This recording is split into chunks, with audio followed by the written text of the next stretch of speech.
हस्तिनापुर का सिंहासन केवल सोने और लकड़ी का नहीं था। वह महत्वाकांक्षा से गढ़ा गया था और सत्ता की प्यास से श्रापित था। पांडवों और कौरवों के बीच बंटने से बहुत पहले उस सिंहासन ने अपने ही राजा का रक्त पिया था। यह कहानी है कुरुवंश के उस भूले हुए राजकुमार की, जिसका पराक्रम स्वर्ग को चुनौती दे बैठा और जिसका नाम ही उसकी मृत्यु का कारण बन गया। यह उस पहले अंत की कहानी है जिसने महाभारत की नींव रखी। गंगा के पवित्र तट पर, जहां लहरें अनंत काल से बह रही थी, हस्तिनापुर के महाराज शांतनु की चिता की अग्नि अभी अभी शांत हुई थी। हवा में अभी भी चंदन, घी और पवित्र लकड़ियों की मार्मिक सुगंध व्याप्त थी, जो एक युग के अंत का मौन प्रमाण दे रही थी। चिता से उठता महीन धुआं आकाश में विलीन हो रहा था, मानो वो नश्वर शरीर की अंतिम यात्रा का पथ प्रदर्शक हो। उस राग के समीप, जो कुछ क्षण पहले कुरुवंश के सबसे प्रतापी राजाओं में से एक थी, गंगा पुत्र देवव्रत एक अचल शिला की भांति खड़े थे। उनकी आंखों में न तो आंसू थे और न ही कोई भाव, केवल एक गहरा अथाह शून्य था। उनके भीतर दुख का एक महासागर हिलोरे ले रहा था, पर उनकी भीष्म प्रतिज्ञा का बांध उसे बाहर आने से रोके हुए था। उन्होंने अपने पिता को वचन दिया था और उस वचन की अग्नि में उन्होंने अपनी समस्त इच्छाओं, आकांक्षाओं और यहां तक कि अपने राज्याधिकार की भी आहुति दे दी थी। अब वो केवल देवव्रत नहीं थे, वे भीष्म थे, हस्तिनापुर के सिंहासन के संरक्षक, उसके सेवक, परंतु उसके स्वामी कभी नहीं। राजमहल, जो कुछ दिन पहले तक उत्सवों और जयकारों से गूंजता था, अब एक असहनीय चुप्पी में डूबा हुआ था। गलियारों की दीवारों पर टंगे भव्य चित्र और रेशमी पर्दे भी शोक में झुके हुए प्रतीत हो रहे थे। इस चुप्पी को चीरती हुई भविष्य की चिंता एक सर्द हवा की तरह बह रही थी, जो हर कोने में, हर हृदय में सिहरन पैदा कर रही थी। राजमाता सत्यवती, जिनके सौंदर्य और महत्वाकांक्षा ने ही इस स्थिति को जन्म दिया था, अपने कक्ष में बैठी थी, पर उनका मन किसी शतरंज के खिलाड़ी की तरह भविष्य की चालें चल रहा था। उन्होंने अपने प्रेम के लिए एक साम्राज्य का भविष्य दांव पर लगा दिया था और अब उस भविष्य को सुरक्षित करना उनका एकमात्र ध्येय था। उनकी दृष्टि में भीष्म एक शक्तिशाली अस्त्र थे, एक ऐसा योद्धा जिसकी तुलना तीनों लोकों में किसी से नहीं की जा सकती थी, परंतु वह एक ऐसा अस्त्र था जो उनकी आज्ञा के अधीन था। सिंहासन सूना था, वो स्वर्ण और मणियों से जड़ा भव्य आसन, जो कुरु वंश की शक्ति और प्रतिष्ठा का प्रतीक था, एक भूखे दैत्य की तरह अपने नए स्वामी की प्रतीक्षा कर रहा था। उस पर बैठने के लिए दो विकल्प थे। राजमाता सत्यवती के दो पुत्र, जो महाराज शांतनु की निशानी थे, चित्रांगद और विचित्रवीर्य।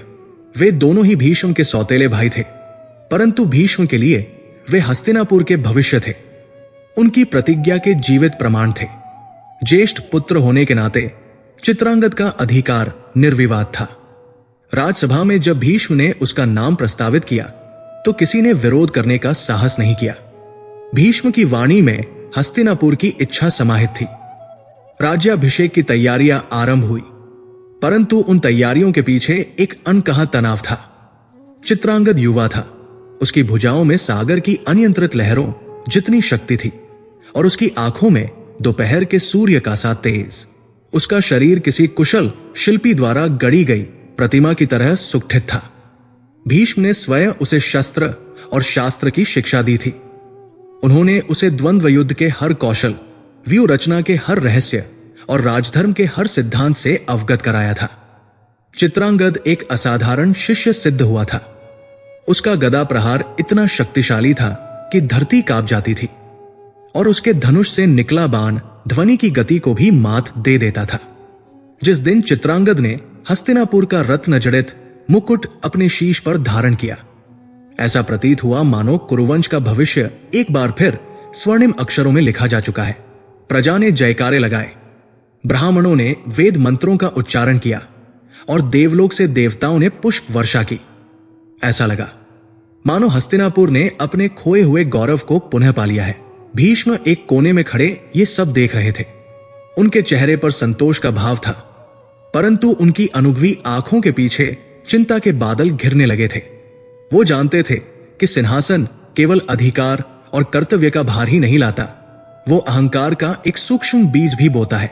यदि उसे धर्म और विनम्रता के जल से सींचा न जाए तो ये बीज शीघ्र ही एक विषैले वृक्ष का रूप ले लेता है, जो पूरे साम्राज्य को अपनी छाया में ढक लेता है। चित्रांगद एक असाधारण योद्धा था और दुर्भाग्य से उसे ये ज्ञात था। उसका आत्मविश्वास बहुत जल्द ही अहंकार में परिवर्तित होने लगा। उसके शासन के आरंभिक महीनों में ही उसने सीमावर्ती राज्यों के उपद्रवी राजाओं को कुचल दिया। उसने घने जंगलों में रहने वाले उन असुरों का संहार किया जो वर्षों से हस्तिनापुर के लिए सिरदर्द बने हुए थे। हर विजय के साथ उसकी वीरता की कहानियां हस्तिनापुर की सीमाओं से बाहर आर्यवर्त के कोने कोने में फैलने लगी। चारण और भाट उसकी प्रशंसा में गीत गाने लगे। उसे अतिरथ और देव विजय जैसी उपाधियों से विभूषित किया जाने लगा। लेकिन महल के भीतर, जहां सत्ता का असली चरित्र उजागर होता है, एक भिन्न कहानी लिखी जा रही थी। भीष्म एक मौन चिंता में डूबे थे। वो देख रहे थे कि कैसे हर विजय के साथ चित्रांगद का मस्तक और ऊंचा उठता जा रहा था और उसकी वाणी में विनम्रता की जगह अहंकार की कर्कशता आती जा रही थी। वो अपने मंत्रियों से परामर्श करने की बजाय उन्हें आदेश देने लगा था। वो न्याय करते समय तर्क की नहीं, अपनी इच्छा की सुनता था। जो दरबारी उसकी चापलूसी करते वे उसके प्रिय हो गए और जो सत्य बोलने का साहस करते वे उसकी दृष्टि से ओझल कर दिए गए। एक शाम जब चंद्रमा आकाश में अपनी पूरी आभा बिखेर रहा था, भीष्म ने चित्रांगद को यमुना के किनारे टहलने के लिए आमंत्रित किया। वातावरण शांत था। केवल नदी के कलकल का संगीत और रात्रि के झिंगुरों की ध्वनि थी। भीष्म ने एक लंबे मौन के पश्चात कहा, पुत्र, तुम्हारी विजयों से कुरुवंश का मस्तक ऊंचा हुआ है। तुम्हारे पराक्रम की गाथाएं सुनकर मेरा हृदय गर्व से भर जाता है। चित्रांगद के चेहरे पर एक विजयी मुस्कान फैल गई। ये तो केवल आरंभ है पितामह। मैं हस्तिनापुर की पताका को तीनों लोकों में फहराऊंगा। मैं चाहता हूं कि भविष्य में जब भी कोई राजा शब्द का उच्चारण करे तो उसके मस्तिष्क में केवल चित्रांगद का चित्र उभरे। भीष्म की आंखों में एक गहरी उदासी उतर आई। उन्होंने शांत परंतु दृढ़ स्वर में कहा, पुत्र, हस्तिनापुर का राजा अपनी शक्ति से नहीं, अपने धर्म से जाना जाता है। इस सिंहासन पर भरत जैसे त्यागी और कुरु जैसे तपस्वी बैठे हैं। शक्ति तो आती जाती रहती है। ये समय की लहरों पर एक नाव की तरह है, परंतु धर्म वो ध्रुव तारा है जो हर परिस्थिति में राजा को सही मार्ग दिखाता है। अपनी प्रजा का पालन, ऋषियों का सम्मान और असहाय की रक्षा ही राजा का वास्तविक बल है। चित्रांगद का अट्टहास उस शांत वातावरण में एक अप्रिय शोर की तरह गूंजा। वो हंसा जैसे किसी ने कोई मूर्खतापूर्ण बात कह दी हो। पितामह, आप अभी भी पुराने युग की बातें करते हैं। ये कलयुग की आहट है। यहां धर्म उसकी पूजा करता है जिसके हाथ में शक्ति हो। मैंने असुरों को हराया है, गंधर्वों को पराजित किया है और बड़े बड़े राजाओं को अपने चरणों में झुकाया है। अब इस पृथ्वी पर कोई भी मेरा सामना करने का साहस नहीं कर सकता। मेरा बल ही मेरा धर्म है और मेरी इच्छा ही हस्तिनापुर का विधान है। यह सुनकर भीष्म चुप रह गए। उनके पास कहने को बहुत कुछ था, परंतु वे जानते थे कि अहंकार के नशे में चूर व्यक्ति को कोई तर्क या उपदेश सुनाई नहीं देता। वो अपनी प्रतिज्ञा के अदृश्य धागों से बंधे थे। हस्तिनापुर के सिंहासन की सेवा करना उस पर बैठे व्यक्ति की नहीं। वो चित्रांगद को आदेश नहीं दे सकते थे, केवल परामर्श दे सकते थे, और उस परामर्श को ठुकराया जा चुका था। उस क्षण यमुना के निर्मल जल में चमकते चंद्रमा के प्रतिबिंब को देखते हुए उन्हें उस स्वर्ण सिंहासन में एक गहरा अभिशाप दिखाई दिया। एक ऐसा साया जो उनके युवा राजा को धीरे धीरे अपनी गिरफ्त में ले रहा था, उसे उसके विवेक और मानवता से दूर कर रहा था। यह सिंहासन का मौन अभिशाप था जो अपने स्वामी की अच्छाइयों को पीकर उसके अहंकार को पोषित करता था। उन्हें नहीं पता था कि यह साया कितनी जल्दी एक भयानक मूर्त आकार लेने वाला था। उन्हें ज्ञात नहीं था कि दूर सरस्वती नदी के तट पर गंधर्वों का एक राजा भी निवास करता था, जिसका नाम भी चित्रांगद था। वो न केवल नाम में बल्कि शक्ति, पराक्रम और अहंकार में भी हस्तिनापुर के राजा का प्रतिबिंब था। नियति दो समान शक्तियों को एक ही ब्रह्मांड में अधिक समय तक सहन नहीं कर सकती। टकराव अवश्यंभावी था और उस टकराव का बीज हस्तिनापुर के युवा सम्राट के हृदय में बोया जा चुका था।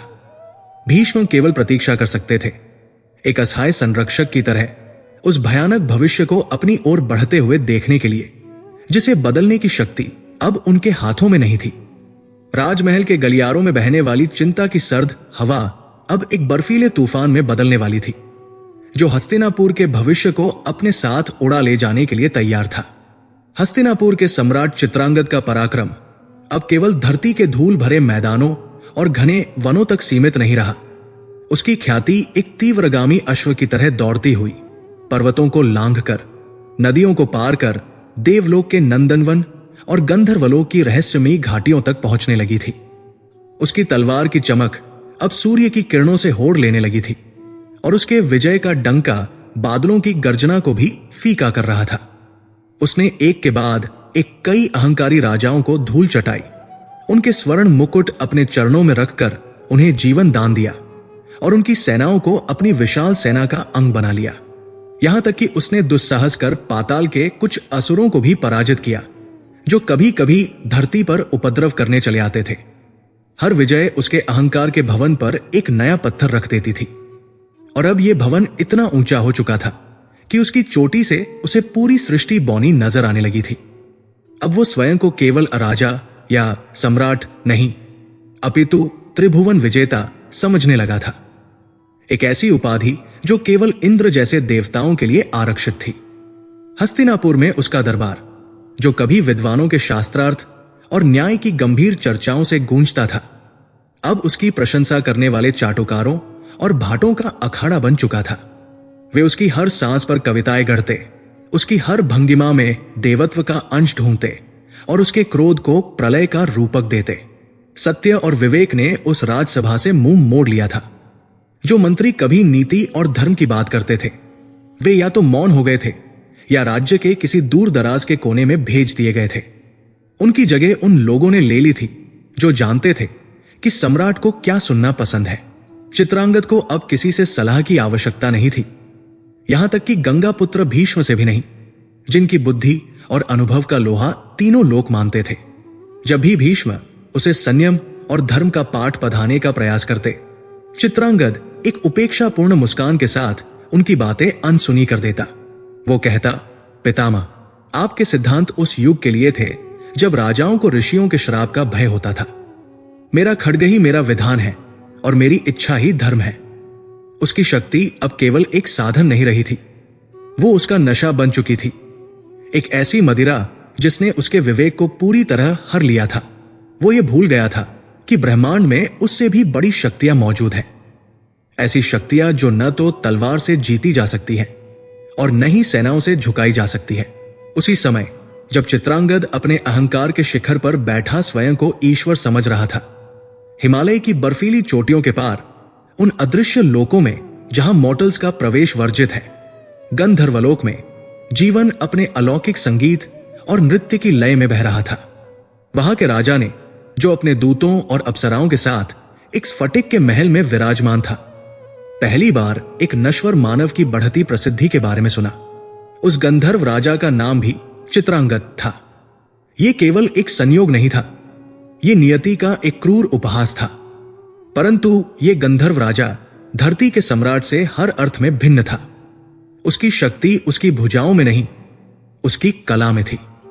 वो केवल एक राजा नहीं था, वो संगीत, कला और मायावी युद्ध का स्वामी था। उसके वीणा के स्वरों से मुरझाए फूल खिल उठते थे और उसके गायन से पाषाण भी पिघल जाते थे। उसकी माया इतनी प्रबल थी कि वो वास्तविकता और भ्रम के बीच की महीन रेखा को मिटा सकता था। वो अपनी इच्छा से मनमोहक दृश्य रच सकता था और उतने ही कौशल से भयानक दुस्वप्न भी। उसका पराक्रम उसकी तलवार की धार में नहीं, उसके सम्मोहन में था।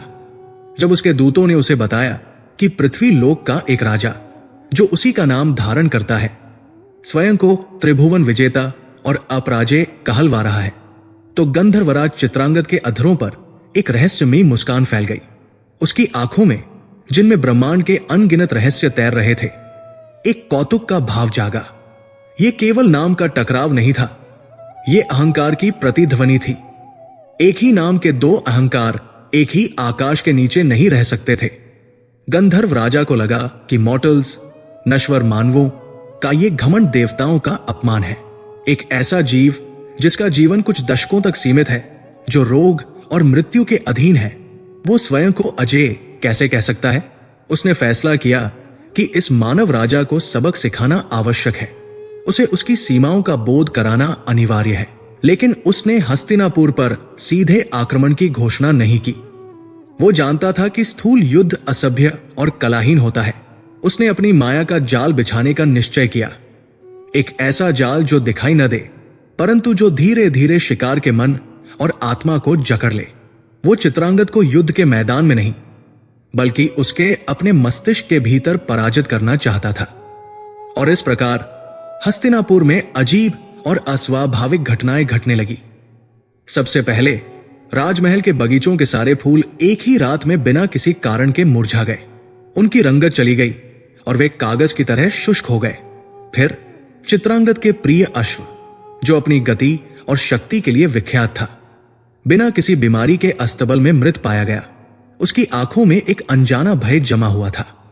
राजसभा में जब सम्राट अपने सिंहासन पर बैठता तो उसे कभी कभी दीवारों से फुसफुसाहट की आवाजें सुनाई देती। कोई कहता, यह सिंहासन तुम्हारा नहीं है, तो कोई उपहास करता, तुम्हारा नाम एक छलावा है। जब वो अकेला होता तो उसे परछाइयों में आकृतियां चलती हुई दिखती और हवा में उसे एक दिव्य संगीत सुनाई देता, जो उसके हृदय में एक अजीब सी हताशा और ईर्ष्या भर देता। चित्रांगद इन घटनाओं से विचलित तो हुआ, पर उसने इसे किसी तांत्रिक का किया कराया या अपना वहम समझकर नजरअंदाज कर दिया। उसका अहंकार उसे यह स्वीकार करने की अनुमति नहीं दे रहा था कि कोई शक्ति उसे चुनौती दे सकती है। परंतु गंधर्वराज का आक्रमण अब और प्रत्यक्ष होने लगा। एक दिन जब चित्रांगद अपनी सभा में बैठा अपने विजय अभियानों का बखान कर रहा था, अचानक सभा के बीचों बीच हवा में स्वर्णिम अक्षरों में एक संदेश उभरा, एक नाम के दो स्वामी नहीं हो सकते। असली चित्रांगद तुम्हें चुनौती देता है। एक पल के लिए पूरी सभा स्तब्ध रह गई और फिर वो संदेश फूलों की पंखुड़ियों में बदलकर विलीन हो गया। अब चित्रांगद का क्रोध सातवें आसमान पर पहुंच गया। ये एक खुला अपमान था। उसने अपने गुप्तचरों को चारों दिशाओं में दौड़ाया ताकि पता चल सके कि यह धृष्टता किसने की है, परंतु कोई भी उस रहस्य में चुनौती देने वाले का पता न लगा सका। वो न तो कोई राजा था, न कोई असुर और न ही कोई मानव। भीष्म ये सब मौन रहकर देख रहे थे। उनका अनुभवी मन जानता था कि ये कोई साधारण शत्रु नहीं है। ये मायावी संकेत किसी दैवीय या अलौकिक शक्ति की ओर इशारा कर रहे थे। उन्होंने एक बार फिर चित्रांगद को समझाने का प्रयास किया, पुत्र, ये कोई स्थूल शत्रु नहीं है। किसी अदृश्य शक्ति को चुनौती देना मूर्खता है। विनम्रता और तप से ही ऐसी शक्तियों को शांत किया जा सकता है। कुछ समय के लिए अपने विजय अभियान रोक दो और धर्म कर्म में मन लगाओ। परंतु चित्रांगद पर तो जैसे रक्त सवार था। उसने भीष्म का अपमान करते हुए कहा, पितामह, आप कायरों जैसी बातें कर रहे हैं। चाहे वो देवता हो या दानव, जिसने भी चित्रांगद के नाम को ललकारा है, उसे मेरे खड्ग का स्वाद चखना ही होगा। मैं उसे ढूंढ निकालूंगा, चाहे मुझे उसके लिए आकाश पाताल एक करना पड़े। गंधर्वराज यही तो चाहता था। उसने देखा कि उसका शिकार जाल में फंस रहा है। अब उसने अंतिम पासा फेंका। हस्तिनापुर के आकाश में हर रात एक अद्भुत दृश्य दिखाई देने लगा। बादलों पर एक मायावी नगर बस जाता, जिसमें संगीत और नृत्य की महफिलें सजी होती। उस नगर के बीचों बीच एक सिंहासन पर एक तेजस्वी आकृति दिखाई देती, जिसका मुख तो स्पष्ट नहीं था, पर उसका तेज सूर्य को भी लज्जित कर रहा था। पूरी हस्तिनापुर की प्रजा उस चमत्कार को देखती और वे कानाफूसी करने लगे कि शायद यही असली चित्रांगद है और उनका राजा तो केवल एक नश्वर प्रतिरूप है। ये अफवाह जब सम्राट चित्रांगद के कानों तक पहुंची तो वो अपमान और क्रोध की आग में जल उठा। अब उसके लिए यह सहन करना असंभव हो गया था। यह केवल एक चुनौती नहीं थी, ये उसके अस्तित्व पर प्रश्न चिन्ह था। उसने अपनी विशाल सेना को तैयार होने का आदेश दिया और घोषणा की कि वो सरस्वती नदी के तट पर स्थित कुरुक्षेत्र के मैदान की ओर कूच करेगा, क्योंकि उसे अपने अंतर्ज्ञान से महसूस हो रहा था कि उसका शत्रु वही मिलेगा। वो क्रोध में इतना अंधा हो चुका था कि उसे यह भी दिखाई नहीं दिया कि वो किसी शत्रु की खोज में नहीं, बल्कि अपनी नियति द्वारा बिछाए गए एक मायावी जाल की ओर स्वयं चलकर जा रहा था। हस्तिनापुर के राजमहल से जब वो अपनी सेना के साथ निकला तो आसमान में काले बादल घिराए और अपशकुन के संकेत मिलने लगे, परंतु चित्रांगद को केवल अपने प्रतिद्वंद्वी की काल्पनिक छवि और अपने कानों में गूंजती अहंकार की प्रतिध्वनि सुनाई दे रही थी। गंधर्वराज द्वारा बिछाया गया माया का जाल अब हस्तिनापुर के कण-कण में व्याप्त हो चुका था। यह अब केवल राजा के व्यक्तिगत अनुभवों तक सीमित नहीं था, यह एक सामूहिक दुस्वप्न बन गया था जिसकी छाया पूरे साम्राज्य पर पड़ रही थी। हस्तिनापुर में अजीब और तर्कहीन घटनाएं एक भयानक नियमितता के साथ होने लगी, जो नागरिकों के हृदयों में एक अनजाना भय और राजदरबार में एक गहरा संशय उत्पन्न कर रही थी। रात के सबसे गहन प्रहर में जब पूरा नगर निद्रा में लीन होता, राजसभा के भीतर सीलबंद शस्त्रागार में रखे शस्त्र अपने आप खनकने लगते। पहले तो प्रहरियों ने इसे चूहों या हवा का झोंका समझा, परंतु जब यह ध्वनि एक लयबद्ध और आक्रामक ताल में बदलने लगी, मानो कोई अदृश्य सेना युद्ध की तैयारी कर रही हो, तो उनके रोंगटे खड़े हो गए। भोर में जब शस्त्रागार के कपाट खोले जाते तो सब कुछ यथास्थान मिलता, परंतु हवा में एक अजीब सी शीतलता और ओजोन की गंध तैर रही होती, जैसे अभी अभी कोई बिजली कौंध कर विलीन हो गई हो। यह माया का आक्रमण केवल निर्जीव वस्तुओं तक ही सीमित नहीं था, वो सम्राट के निजी कक्ष तक भी पहुंच चुका था। चित्रांगद के कक्ष में जो राजसी वीणा रखी थी, जिसके तार केवल राज्य के सर्वश्रेष्ठ संगीतज्ञ ही छेड़ने का साहस करते थे, अब स्वयं ही बज उठती थी, परंतु उससे निकलने वाला संगीत मधुर नहीं, बल्कि एक चेतावनी जैसा था। उसमें राजदरबार का अनुशासित संगीत नहीं, अपितु हिमालय के बर्फीले तूफानों का हाहाकार, सूखी पत्तियों पर सरकते सर्प की फुफकार और युद्ध में घायल सैनिक की अंतिम चीख का मिश्रण था। वो संगीत चित्रांगद की आत्मा को भेदता था, उसकी विजयों का उपहास करता था और उसे उसकी नश्वरता का बोध कराता था। कई रातें उसने जागकर अपनी म्यान से बाहर निकली तलवार हाथ में लिए उस अदृश्य संगीतज्ञ की प्रतीक्षा में बिता दी, पर कोई नहीं आता था। इस बीच राज ज्योतिषियों के मस्तक पर चिंता की लकीरें गहरी हो गई थी। वे अपनी वेदशालाओं में रात रात भर आकाश का अध्ययन करते, परंतु ब्रह्मांड के संकेत अब उनकी समझ से परे थे। आकाश में अशुभ नक्षत्रों का उदय हो रहा था, धूमकेतु बिना किसी गणना के प्रकट हो रहे थे और स्वयं ध्रुव तारा भी अपने स्थान से किंचित विचलित प्रतीत होता था। जब वे भविष्य की गणना करने का प्रयास करते तो उन्हें दो परस्पर विरोधी परिणाम मिलते। एक ओर चित्रांगद के नाम पर एक ऐसी अभूतपूर्व विजय की भविष्यवाणी थी जो उसे देवतुल्य बना देगी, और दूसरी ओर उसी के नाम पर एक ऐसे विनाशकारी अंत का संकेत था जो कुरु वंश को दशकों तक सताएगा। वे समझ नहीं पा रहे थे कि यह संकट किस दिशा से आ रहा है, क्योंकि शत्रु का कोई चेहरा, कोई आकार या कोई नाम नहीं था। यह एक ऐसा कुहासा था जिसने हस्तिनापुर को चारों ओर से घेर लिया था। एक अमावस की रात जब अंधकार अपनी चरम सीमा पर था, चित्रांग ने इन सभी अपशकुनों को अपने अहंकार तले रौंदने का निश्चय किया। उसने अपनी हालिया विजय का उत्सव मनाने के लिए एक भव्य भोज का आयोजन किया। राजसभा को हजारों दीपकों से प्रकाशित किया गया था। सुरा के स्वर्ण पात्र भरे जा रहे थे और नर्तकियां अपनी कला का प्रदर्शन कर रही थी। चाटुकार मंत्रीगण उसकी प्रशंसा में अतिशयोक्ति की सारी सीमाएं लांघ रहे थे। महाराज, आपके तेज के समक्ष स्वयं सूर्यदेव भी फीके पड़ जाते हैं। एक ने कहा, त्रिभुवन में आपके खड्ग का कोई सानी नहीं, आप तो साक्षात देवों के भी देव हैं। दूसरे ने कहा, चित्रांगद अपने भव्य सिंहासन पर बैठा इस प्रशंसा की मदिरा का पान कर रहा था। उसका चेहरा गर्व से दमक रहा था और उसकी आंखों में अजेय होने का नशा तैर रहा था। ठीक उसी क्षण जब उत्सव अपने चरम पर था, वो घटना घटी। पूरे दरबार ने एक आवाज सुनी। वो आवाज किसी मनुष्य की नहीं थी, वो न तो पुरुष की थी और न ही स्त्री की। वो किसी के मुख से नहीं निकली थी, वो हवा में गूंज रही थी, स्वर्ण स्तंभों से टकरा रही थी, रेशमी पर्दों से छनकर आ रही थी और हर व्यक्ति के मस्तिष्क के भीतर सीधे प्रवेश कर रही थी। उस आवाज में न तो क्रोध था और न ही कोई भावना, केवल एक अकाट्य सत्य का ठंडा निर्विवाद कथन था। इस ब्रह्मांड में केवल एक ही चित्रांगद हो सकता है एक पल में सब कुछ थम गया। संगीतकारों के हाथ हवा में ही रुक गए, नर्तकियों के पैर जहां थे वही जम गए और मंत्रियों के हाथ से सुरा के पात्र छलक गए।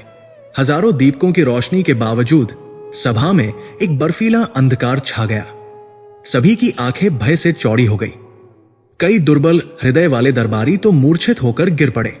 सभा में ऐसा सन्नाटा छा गया मानो काल स्वयं वहां पधार गया हो। चित्रांगद अपने सिंहासन से ऐसे उठा जैसे किसी बिच्छू ने डंक मार दिया हो। उसकी आंखों में एक क्षण के लिए भय चमका, एक ऐसा भय जो उसने अपने जीवन में कभी अनुभव नहीं किया था। परंतु अगले ही क्षण उस भय की जगह प्रचंड क्रोध की ज्वालामुखी ने ले ली। उसका अहंकार भयभीत होने की अनुमति नहीं दे सकता था। उसने अपनी स्वर्ण म्यान से अपनी विशाल तलवार ऐसे खींची कि उसकी ध्वनि ने उस अलौकिक चुप्पी को चीर दिया। वो गरज कर बोला, कौन है? कौन है वो कायर जो परछाइयों के पीछे छिपकर बोल रहा है? किसकी हिम्मत हुई हस्तिनापुर के सम्राट को, त्रिभुवन विजेता चित्रांगद को चुनौती देने की? सामने आ। उसकी गर्जना खाली सभा में गूंज कर रह गई। कोई सामने नहीं आया। परंतु उसी क्षण सिंहासन के ठीक सामने हवा में एक अद्भुत चमत्कार हुआ। हवा में तैरते धूल के कण एकत्रित होने लगे। वे एक दूसरे से जुड़कर एक तीव्र प्रकाश में बदलने लगे। देखते ही देखते उन कणों ने सुनहरे अक्षरों का रूप ले लिया, जो हवा में ऐसे तैर रहे थे मानो उन्हें किसी अदृश्य पन्ने पर लिखा गया हो। उन अक्षरों से एक दिव्य आभा निकल रही थी, जो वहां उपस्थित सभी की आंखों को चकाचौंध कर रही थी। उन स्वर्ण अक्षरों में एक स्पष्ट संदेश लिखा था, यदि तुम असली चित्रांगद हो तो कुरुक्षेत्र की उस पवित्र भूमि पर, जहां देवता भी न्याय के लिए आते हैं, हिरण्यवती नदी के तट पर मेरा सामना करो। मैं तुम्हारा इंतजार करूंगा। ये एक सीधी चुनौती थी, एक अलौकिक शक्ति द्वारा दिया गया द्वंद्व का निमंत्रण। यह किसी सांसारिक राजा का पत्र नहीं था, यह नियति का आदेश था। कुछ क्षणों तक वह संदेश हवा में दीप्तिमान रहा और फिर अक्षर एक एक कर प्रकाश के कणों में बिखर कर विलीन हो गए, जैसे उनका अस्तित्व कभी था ही नहीं। अब सभा में भय का स्थान कोलाहल ने ले लिया। हर कोई कानाफूसी कर रहा था। यह कौन सी शक्ति थी? क्या यह कोई देव था, कोई असुर या कोई यक्ष? गंगा पुत्र भीष्म, जो अब तक एक स्तंभ की भांति शांत खड़े थे, आगे बढ़े। उनके चेहरे पर गहरी चिंता और अनुभव की गंभीरता थी। उन्होंने चित्रांगद के निकट जाकर दृढ़ परंतु शांत स्वर में कहा, पुत्र, अपने क्रोध को शांत करो और मेरी बात सुनो। यह कोई साधारण शत्रु नहीं है, यह कोई मानव नहीं है, यह माया है, एक घातक भ्रमजाल जो तुम्हें फंसाने के लिए रचा गया है। इस चुनौती को स्वीकार करना अपनी मृत्यु को निमंत्रण देना है। एक बुद्धिमान राजा हर चुनौती को स्वीकार नहीं करता, वो युद्ध के मैदान और शत्रु का चयन स्वयं करता है। इस अदृश्य शत्रु को अनदेखा कर दो। लेकिन चित्रांगद भीष्म के शब्दों में छिपी बुद्धिमत्ता को सुनने की अवस्था में नहीं था। उसके लिए यह चुनौती उसके अस्तित्व पर, उसके नाम पर और उसके अहंकार पर सीधा प्रहार थी।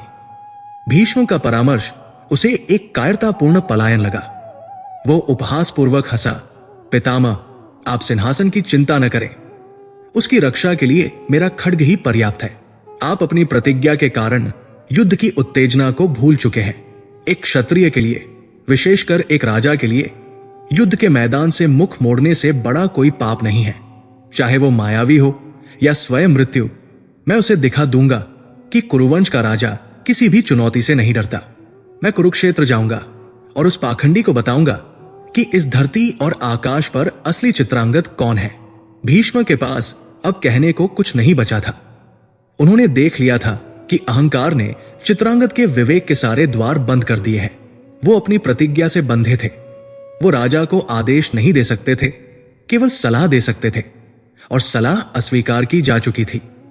वो असहाय होकर उस युवक को देख रहे थे, जिसे उन्होंने अपनी गोद में खिलाया था, जिसे उन्होंने शस्त्र चलाना सिखाया था, और जो अब उन्हीं शस्त्रों के घमंड में चूर होकर अपनी ही चिता सजाने जा रहा था। चित्रांगद नहीं जानता था कि वह किसी प्रतिद्वंद्वी से नहीं, बल्कि अपनी मृत्यु से मिलने जा रहा था, जो कुरुक्षेत्र की भूमि पर हिरण्यवती नदी के तट पर एक गंधर्व के रूप में उसका इंतजार कर रही थी। उसने तुरंत अपनी सेना को कूच करने का आदेश दिया। हस्तिनापुर से जब उसकी सेना निकली तो न कोई उत्सव था, न कोई जयकार, केवल एक अशुभ खामोशी थी। नागरिक अपने घरों में दुबके हुए थे और आकाश में गिद्धों का एक झुंड मंडरा रहा था, जैसे उन्हें पहले से ही एक भव्य भोज का निमंत्रण मिल गया हो। कुरुक्षेत्र की पावन भूमि पर, जहां भविष्य में एक ऐसा महायुद्ध लड़ा जाना था जो पूरे युग की दिशा बदल देता, आज एक भिन्न प्रकार के द्वंद्व की नींव रखी जा रही थी। हस्तिनापुर के सम्राट चित्रांगद अपनी पूरी चतुरंगिणी सेना, हाथी, घोड़े, रथ और पैदल सैनिकों के साथ हिरण्यवती नदी के शांत तट पर पहुंचे। उनकी चाल में एक राजा का आत्मविश्वास नहीं, बल्कि एक ऐसे विजेता का दम था जो युद्ध के परिणाम को पहले से ही जानता हो। अभिमान उनकी हर गतिविधि में स्पष्ट था। जिस तरह वो अपने अश्व से उतरे, जिस तरह उन्होंने अपनी सेना पर एक सरसरी निगाह डाली और जिस तरह उन्होंने उस भूमि को देखा जहां वो अपने एक और शत्रु को धूल चटाने आए थे, उन्होंने सोचा था कि उन्हें शत्रु की एक विशाल और मायावी सेना का सामना करना पड़ेगा, शायद राक्षसों और पिशाचों की एक वाहिनी जिसका सहार करने में उन्हें कई पहर लगेंगे। परंतु जब उनकी दृष्टि नदी के किनारे पर पड़ी तो उनका विशाल अहंकार एक क्षण के लिए ठहर सा गया। वहां कोई सेना नहीं थी, कोई हाथी या घोड़े नहीं थे, कोई युद्ध का कोलाहल नहीं था। हिरण्यवती के कलकल करते जल के समीप सुनहरी रेत पर केवल एक ही व्यक्ति खड़ा था। वो गंधर्वराज चित्रांगद था। उसका रूप अलौकिक था, ऐसा सौंदर्य जो नश्वर लोकों में देखने को नहीं मिलता। उसके लंबे काले केश हवा में धीरे धीरे लहरा रहे थे और उसकी आंखों में ब्रह्मांड की शांति और तारों की गहराई एक साथ समाहित थी। उसके शरीर के चारों ओर एक मंद सुनहरी आभा का प्रभा मंडल था जो सूर्य के प्रकाश में भी स्पष्ट दिखाई दे रहा था। उसने कोई भारी कवच नहीं पहन रखा था, केवल श्वेत और सुनहरे रंग के रेशमी वस्त्र थे जो उसके सुगठित शरीर पर ऐसे लग रहे थे मानो वे उसी का एक अंग हो। और सबसे विचित्र बात यह थी कि उसके हाथ में कोई शस्त्र नहीं था, न कोई खड्ग, न गदा, न धनुष। उसके हाथों में केवल एक अद्भुत वीणा थी जो हाथी दांत और स्वर्ण से बनी थी और जिस पर कीमती रत्न जड़े हुए थे। वो ऐसे खड़ा था मानो वो किसी युद्ध के लिए नहीं, अपितु प्रकृति को अपना संगीत सुनाने के लिए आया हो। कुरुराज चित्रांगद की हैरानी बहुत जल्द ही घोर अपमान और क्रोध में बदल गई। उसे लगा कि उसका उपहास किया जा रहा है। क्या ये व्यक्ति, ये संगीतकार उससे युद्ध करेगा? उसने अपनी पूरी शक्ति, अपनी पूरी सेना इस एक व्यक्ति के लिए एकत्रित की थी। उसका अट्टहास पूरे मैदान में गूंज उठा, एक ऐसा हास्य जिसमें आनंद नहीं बल्कि विशैला व्यंग्य था। उसने अपनी सेना की ओर मुड़कर कहा, देखो, यह है वो महान योद्धा जिसने हस्तिनापुर के सम्राट को चुनौती दी है। ये अपनी वीणा के सुरों से हमारी तलवारों को रोकेगा। सैनिक भी संशय में पड़ गए। चित्रांगद अपने अश्व को आगे बढ़ाते हुए गंधर्व के समीप पहुंचा और उपहास करते हुए कहा, तो तुम हो वो मायावी जो परछाइयों में छिपकर ललकारता है।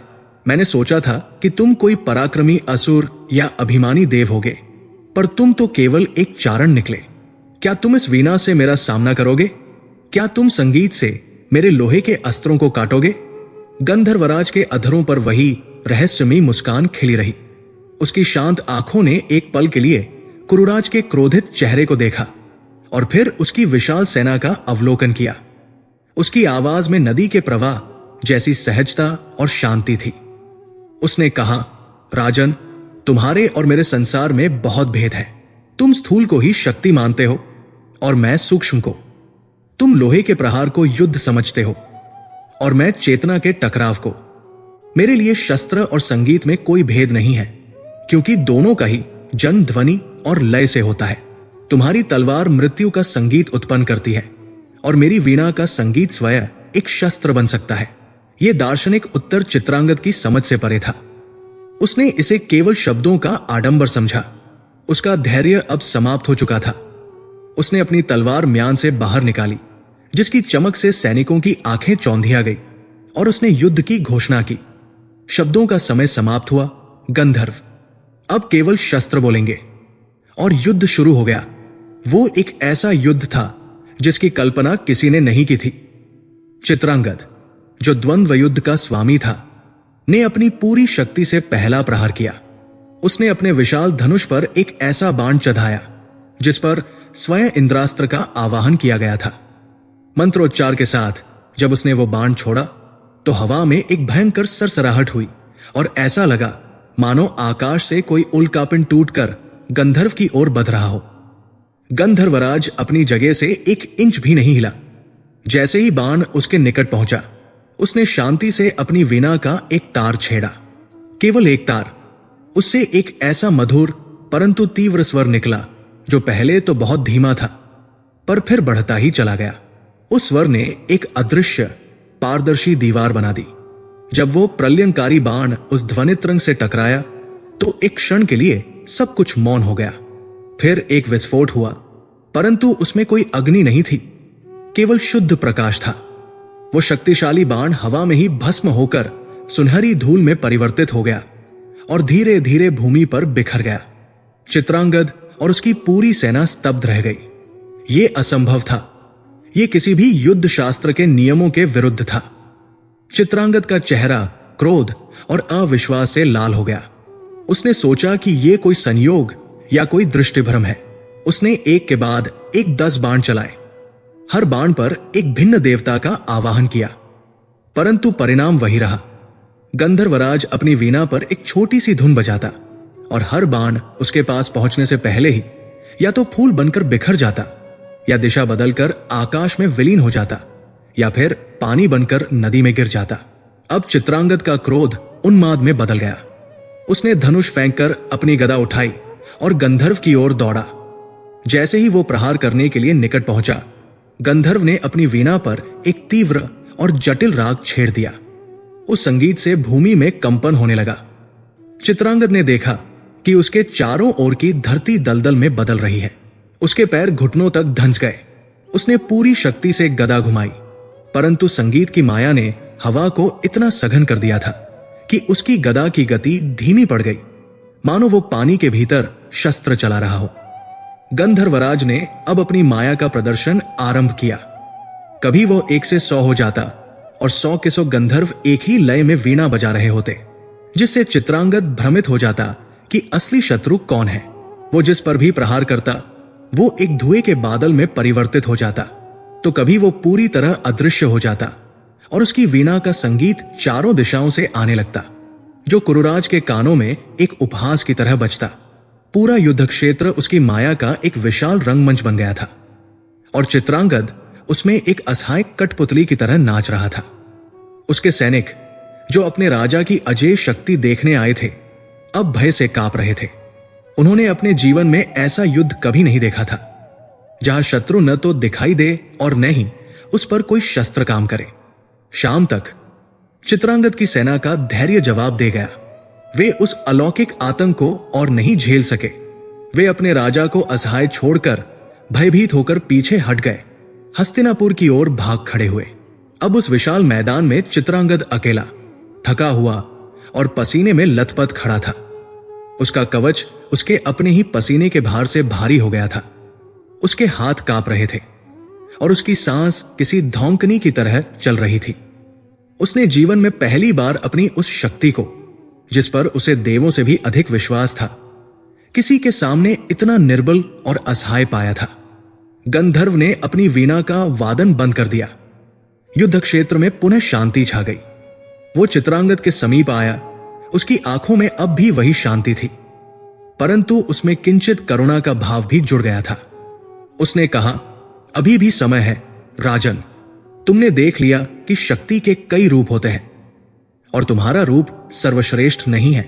अपना अहंकार त्याग दो और अपनी प्रजा के पास लौट जाओ। मैं तुम्हें जीवन दान देता हूं। एक क्षण के लिए चित्रांगद के मन में लौटने का विचार आया। उसका थका हुआ शरीर और पराजित आत्मा विश्राम चाहती थी, परंतु फिर उसे हस्तिनापुर का सिंहासन याद आया। उसे वे चाटुकार याद आए जो उसे त्रिभुवन विजेता कहते थे। उसे अपनी अजेय होने की छवि याद आई। वो पराजित होकर कैसे लौट सकता था? वो अपनी प्रजा को, भीष्म को, अपनी माता सत्यवती को क्या मुंह दिखाता? सिंहासन का अहंकार, कुरु वंश का मिथ्याभिमान उसे लौटने की अनुमति नहीं दे रहा था। पराजय उसे मृत्यु से भी अधिक भयानक लग रही थी। उसने अपनी बची हुई शक्ति को एकत्रित किया, अपनी तलवार को कसकर पकड़ा और अपनी कांपती हुई आवाज में दृढ़ता लाकर कहा, यह युद्ध तब तक समाप्त नहीं होगा जब तक हम दोनों में से किसी एक की मृत्यु नहीं हो जाती। एक कुरुवंशी या तो विजय प्राप्त करता है या वीरगति, वो पीठ दिखाकर भागता नहीं। यह सुनकर गंधर्वराज की आंखों में एक गहरी उदासी छा गई। उसने देख लिया कि इस मनुष्य का अहंकार असाध्य है। उसने एक लंबी ठंडी सांस ली जिसमें उस भूमि के समस्त विषाद का सार था। उसने कहा, तथास्तु। जैसे ही उसने ये शब्द कहा, आकाश में सूर्य अस्त हो गया और चंद्रमा का पीला प्रकाश उस युद्ध भूमि पर फैलने लगा, मानो वो उस अंतिम अध्याय का साक्षी बनने आया हो जिसे अब लिखा जाना था। वो युद्ध एक दिन, एक सप्ताह या एक महीने तक नहीं चला। कुरुक्षेत्र की उस रक्तरंजित होने को अभिशप्त भूमि पर, हिरण्यवती नदी के तट पर, वो अलौकिक और स्थूल शक्ति का संगम पूरे 3 वर्षों तक चलता रहा। समय स्वयं एक दर्शक की भांति ठहर गया और इतिहास ने अपनी पुस्तक का एक ऐसा पृष्ठ खोल दिया जिस पर न तो विजय की गाथा लिखी जानी थी और न ही पराजय का स्पष्ट उल्लेख होना था, अपितु केवल अहंकार के क्रमिक पतन और हठ की निरर्थक कहानी अंकित होनी थी। यह केवल शस्त्रों का युद्ध नहीं था। शस्त्र तो बहुत पहले ही मौन हो चुके थे। यह इच्छा शक्ति का युद्ध था। एक ओर एक नश्वर राजा का टूटता हुआ अभिमान था और दूसरी ओर एक अलौकिक सत्ता का अनंत धैर्य। पहले वर्ष में चित्रांगद अपनी पूरी दानवी शक्ति और अदम्य फ्यूरी से लड़ता रहा। उसने उन सभी युद्ध कौशलों का प्रयोग किया जो पितामह भीष्म ने उसे सिखाए थे।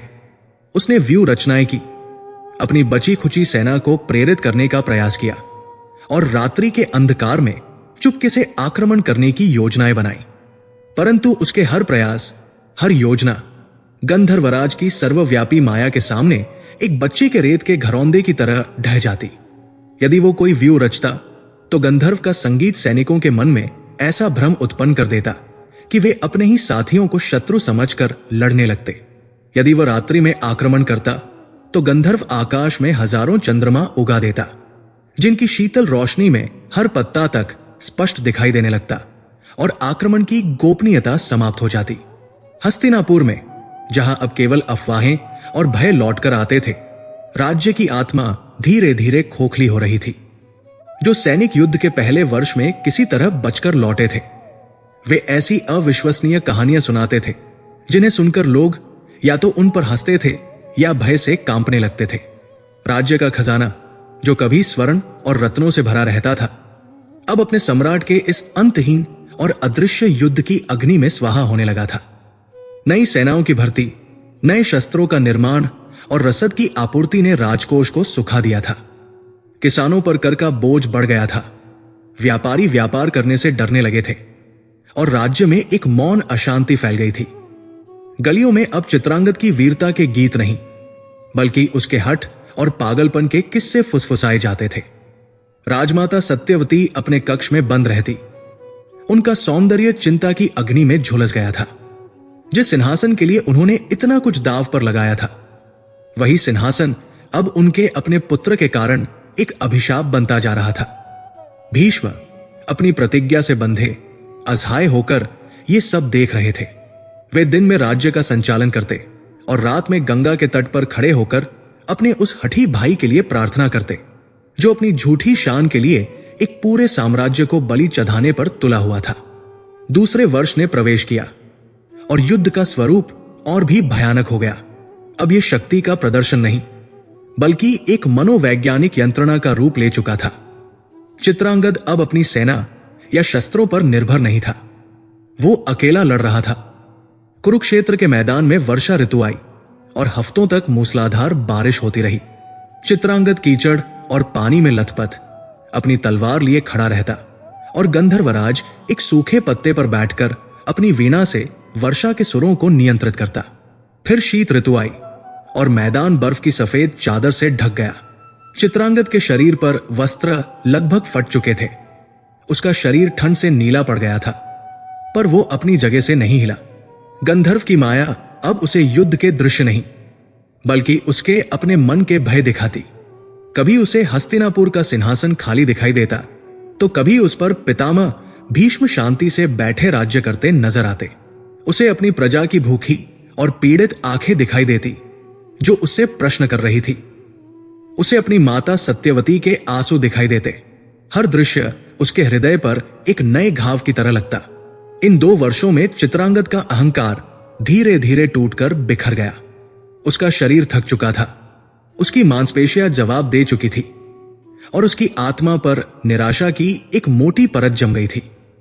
उसकी आंखों से घमंड का वो नशा उतर चुका था जिसने उसे अंधा कर दिया था, और अब वहां केवल एक खालीपन, एक गहरी निराशा और एक आत्मविनाशकारी हट बचा था। वो अब यह भी भूल चुका था कि ये युद्ध आरंभ क्यों हुआ था।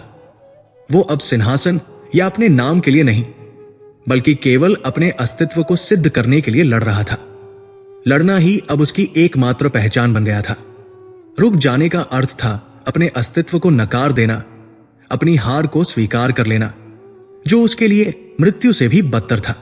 और फिर युद्ध का तीसरा और अंतिम वर्ष आया। चित्रांगद अब एक राजा नहीं, बल्कि अपनी ही छाया का एक कंकाल मात्र रह गया था। उसके केश बढ़कर जटाएं बन गए थे, उसकी दाढ़ी में धूल और मिट्टी जम गई थी, और उसकी आंखों में एक बुझती हुई ज्वाला की अंतिम लौ फड़फड़ा रही थी। युद्ध के अंतिम दिन, जब भोर का पहला प्रकाश आकाश में फैल रहा था, गंधर्वराज चित्रांगद उसके सामने अपने उसी अलौकिक रूप में प्रकट हुआ। आज उसके चेहरे पर मुस्कान नहीं, बल्कि एक गहरी करुणा और गंभीरता थी। उसने अपनी वीणा नीचे रख दी। वो बोला, राजन, मैंने तुम्हें 3 वर्ष 1000 से भी अधिक दिन दिए, ये समझने के लिए कि शक्ति का वास्तविक अर्थ क्या होता है। मैंने तुम्हें यह अवसर दिया कि तुम समझ सको कि हस्तिनापुर का सिंहासन केवल स्वर्ण और मणियों का एक आसन नहीं, वो धर्म, कर्तव्य और विनम्रता का प्रतीक है। उस पर बैठने वाले का शीश प्रजा के कल्याण के लिए हमेशा झुका रहना चाहिए। अहंकार में ऊंचा नहीं उठना चाहिए। तुमने अपनी शक्ति के मद में इस सिंहासन का अपमान किया है। तुमने राजधर्म को कलंकित किया है। गंधर्व की आवाज में एक दैवीय अधिकार था जो चित्रांगद के हृदय को भेद रहा था। वो आगे बोला, तुम्हारी मृत्यु निश्चित है राजन। यह बहुत पहले ही तय हो गया था, जिस दिन तुमने अपनी शक्ति को ही अपना धर्म मान लिया था। लेकिन यह मृत्यु मेरे हाथों से नहीं होगी। मैं तुम्हारी आत्मा पर हत्या का कलंक नहीं लूंगा। तुम्हारी मृत्यु तुम्हारे अपने अहंकार के हाथों होगी, वही अहंकार जिसे तुमने 3 वर्षों तक पोषित किया है। यह कहकर गंधर्वराज ने अपनी अंतिम और सबसे भयानक माया रची। उसने कोई अस्त्र नहीं बनाया, कोई सेना प्रकट नहीं की। उसने केवल चित्रांगद के मन के भीतर के नरक को उसकी आंखों के सामने साकार कर दिया। अचानक चित्रांगद को लगा कि कुरुक्षेत्र का मैदान गायब हो गया है और वो हस्तिनापुर की राजसभा में खड़ा है, परंतु सभा खाली थी। फिर एक एक करके उसे हर दिशा में अपने महान पूर्वज दिखने लगे। महाराज कुरु अपनी तेजस्वी आंखों से उसे घूर रहे थे और उनकी मौन दृष्टि में एक गहरा धिक्कार था। उसके पीछे महाराज प्रतीप और उसके स्वयं के पिता महाराज शांतनु खड़े थे, जिनकी आंखों में पुत्र के लिए प्रेम नहीं, बल्कि गहरी निराशा और पीड़ा थी। वे कुछ बोल नहीं रहे थे, पर उनका मौन किसी भी कटु शब्द से अधिक चुभने वाला था। वे उसे धिक्कार रहे थे कि उसने उस वंश की प्रतिष्ठा को मिट्टी में मिला दिया जिसे उन्होंने अपने तप और त्याग से सींचा था। फिर उसकी दृष्टि सिंहासन पर पड़ी। वो स्वर्ण सिंहासन जिसके लिए यह सब कुछ हुआ था, धीरे धीरे लाल तप्त लोहे की तरह दहकने लगा। उससे आग की लपटें निकलने लगी और देखते ही देखते वो एक आग के प्रचंड गोले में बदल गया। और वो आग का गोला, वो अभिशप्त सिंहासन उसे अपनी ओर निगलने के लिए बढ़ने लगा। उसे लगा जैसे वो सिंहासन नहीं, बल्कि उसका अपना अहंकार है जो अब उसे भस्म कर देना चाहता है। उसका मन, जो 3 वर्षों के अथक संघर्ष से पहले ही टूट चुका था, अब इस अंतिम मानसिक प्रहार को सहन नहीं कर सका। उसके मस्तिष्क की नसें फट गई। एक भयानक हृदय विदारक चीख उसके कंठ से निकली, एक ऐसी चीख जिसमें 3 वर्षों की पीड़ा, निराशा और अंतिम बोध का सार था। उसका शरीर और आत्मा दोनों एक साथ टूट गए। वो अपने घुटनों पर गिरा। उसकी आंखों के सामने केवल अंधकार छा गया। और फिर उसका निष्प्राण शरीर धरती पर गिर पड़ा। गंधर्वराज चित्रांगद ने यह अंतिम दृश्य एक मौन साक्षी की तरह देखा। जब कुरुराज का शरीर शांत हो गया तो उसने अपनी वीणा उठाई और एक अत्यंत करुण और धीमी धुन छेड़ी। यह विजय का संगीत नहीं था, यह एक खोई हुई आत्मा के लिए एक श्रद्धांजलि थी, एक शोक गीत था। फिर जैसे ही सूर्य की पहली किरण ने चित्रांगद के निष्प्राण चेहरे को छुआ, गंधर्वराज एक प्रकाशपुंज में परिवर्तित होकर आकाश में विलीन हो गया, जैसे उसका अस्तित्व कभी था ही नहीं। कुरुक्षेत्र के मैदान पर अब केवल एक राजा का शव पड़ा था, जो इस बात का मूक प्रमाण था कि ब्रह्मांड में सबसे बड़ा युद्ध मनुष्य अपने अहंकार के विरुद्ध ही लड़ता है, और इस युद्ध में पराजय लगभग निश्चित होती है। जब गंधर्वराज की सर्वसंहारक माया का कुहासा छंटा तो कुरुक्षेत्र का मैदान अपनी नग्न और कठोर वास्तविकता में लौट आया। चित्रांगद के मनमस्तिष्क से उसके पूर्वजों की धिक्कारती हुई आकृतियां विलीन हो गई, और सिंहासन का वह प्रज्वलित गोला जो उसे निगलने आ रहा था शांत हो गया। एक पल के लिए उसकी चेतना लौट आई, परंतु ये वह चेतना नहीं थी जिसमें जीवन की ऊष्मा हो। यह राख के नीचे दबी उस अंगारी की चेतना थी जो बुझने से पहले अंतिम बार चमकती है। उसका शरीर बुरी तरह से घायल नहीं था, उस पर कोई बाहरी घाव नहीं था, परंतु उसकी आत्मा और इच्छा शक्ति 3 वर्षों के निरंतर युद्ध और अंतिम मानसिक प्रहार से पूरी तरह खंडित हो चुकी थी। उसके भीतर का राजा, योद्धा और मनुष्य मर चुका था। वो लड़खड़ाया और अपने घुटनों पर गिर गया। उसकी तलवार उसके हाथ से छूटकर एक निरर्थक ध्वनि के साथ भूमि पर गिर पड़ी। उसने अपनी आंखें उठाईं और अपने सामने खड़े गंधर्वराज को देखा। आज पहली बार उसने उस अलौकिक सत्ता को उसकी वास्तविकता में देखा। अब उसकी आंखों में न तो क्रोध था, न घृणा, न ही प्रतिस्पर्धा का भाव। वो जानता था कि वो पराजित हो चुका है, एक ऐसी पराजय जो संपूर्ण और अंतिम थी। गंधर्वराज उसके सामने खड़ा था और उसकी दिव्य आंखों में विजय का कोई घमंड नहीं था, कोई उल्लास नहीं था, बल्कि एक गहरी शांत करुणा थी। वो एक विजेता की तरह नहीं, बल्कि एक चिकित्सक की तरह दिख रहा था जो एक असाध्य रोगी की अंतिम पीड़ा देख रहा हो। उसे चित्रांगद के टूटे हुए शरीर से अधिक उसकी विखंडित आत्मा दिखाई दे रही थी। वो जानता था कि इस राजा के लिए अब जीवन मृत्यु से भी बड़ी यंत्रणा होगी। गंधर्वराज ने अपनी वीणा उठाई, जिसे उसने अंतिम माया रचने से पहले नीचे रख दिया था। उसने चित्रांगद को संबोधित करते हुए मृदु परंतु स्पष्ट स्वर में कहा, हे कुरुराज, तुम्हारा युद्ध अब समाप्त हुआ। तुमने अपनी शक्ति का प्रमाण दे दिया है और मैंने अपनी माया का। अब इस टकराव का कोई अर्थ शेष नहीं है। तुम्हारी आत्मा थक चुकी है, उसे अब विश्राम की आवश्यकता है। यह कहकर उसने अपनी वीणा पर एक अंतिम तीव्र स्वर छेड़ा। यह स्वर युद्ध का नाद नहीं था, यह शांति का मंत्र था। उस स्वर से निकली ऊर्जा की एक अदृश्य परंतु अचूक किरण एक शस्त्र की तरह चित्रांगद के हृदय में समा गई। उस किरण ने उसके शरीर को कोई क्षति नहीं पहुंचाई, उसने केवल उसके हृदय की गति को धीरे धीरे शांत कर दिया। चित्रांगद के चेहरे पर जो पीड़ा और निराशा के भाव थे, वे धीरे धीरे विलीन हो गए और उनकी जगह एक शून्य भावहीन शांति ने ले ली। उसकी आंखें एक क्षण के लिए खुली रहीं, मानो वो उस नीले आकाश को देख रहा हो जहां अब उसकी आत्मा को जाना था। फिर उसका सिर झुक गया और उसका शरीर एक ओर लुढ़क गया। कुरुवंश का सबसे अहंकारी राजा, हस्तिनापुर का अपराजेय शासक, हिरण्यवती नदी के तट पर मृत पड़ा था। गंधर्वराज ने एक क्षण के लिए उस शांत निष्प्राण शरीर को देखा। फिर उसने आकाश की ओर दृष्टि की, मानो वह उन देवताओं को सूचित कर रहा हो जिन्होंने उसे इस कार्य के लिए भेजा था। एक हल्का सा सिर हिलाकर वो अदृश्य हो गया, प्रकाश की उन किरणों में विलीन हो गया जो अब उस भूमि पर पड़ रही थी। उसका उद्देश्य पूरा हो चुका था।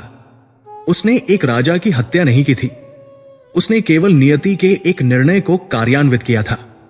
हस्तिनापुर में जब यह समाचार पहुंचा तो वो एक वज्रपात की तरह था, एक सैनिक जो दूर से ये अंतिम दृश्य देखकर भय से कांप रहा था।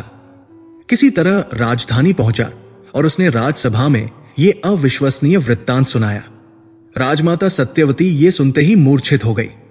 पूरे महल में शोक और अविश्वास का अंधकार छा गया। परंतु गंगापुत्र भीष्म के चेहरे पर कोई आश्चर्य का भाव नहीं था।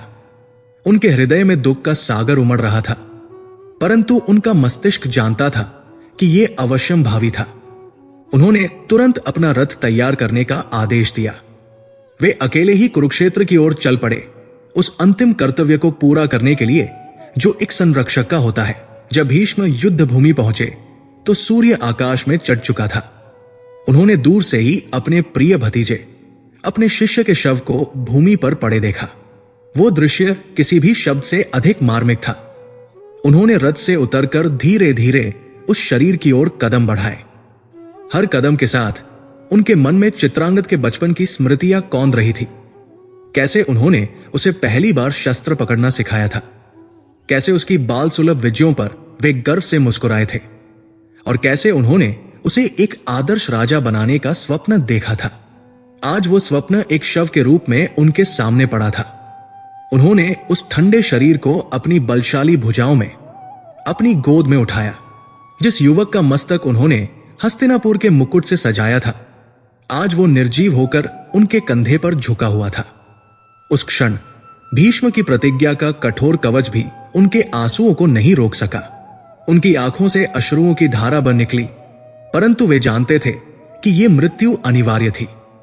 यह केवल एक युद्ध में हुई मृत्यु नहीं थी। चित्रांगद की मृत्यु एक गंधर्व के हाथों नहीं, बल्कि उस सिंहासन के मौन अभिशाप से हुई थी, जिसके भार और जिसकी जिम्मेदारी को वो संभाल नहीं सका था। जब चित्रांगद का पार्थिव शरीर हस्तिनापुर लाया गया तो पूरी नगरी शोक में डूब गई, परंतु राजमहल के गलियारों में शोक से अधिक एक अनजाना भय व्याप्त था।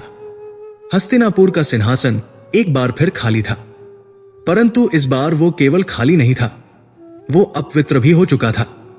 उस पर चित्रांगद के रक्त का अदृश्य तिलक लग चुका था। यह पहली बार था, कुरुवंश के गौरवशाली इतिहास में यह पहली बार था जब हस्तिनापुर के सिंहासन ने अपने ही राजा की बलि ले ली थी। सिंहासन जो रक्षक माना जाता था, अब भक्षक बन चुका था। यह एक अशुभ शुरुआत थी, एक भयानक भविष्य की स्पष्ट भविष्यवाणी।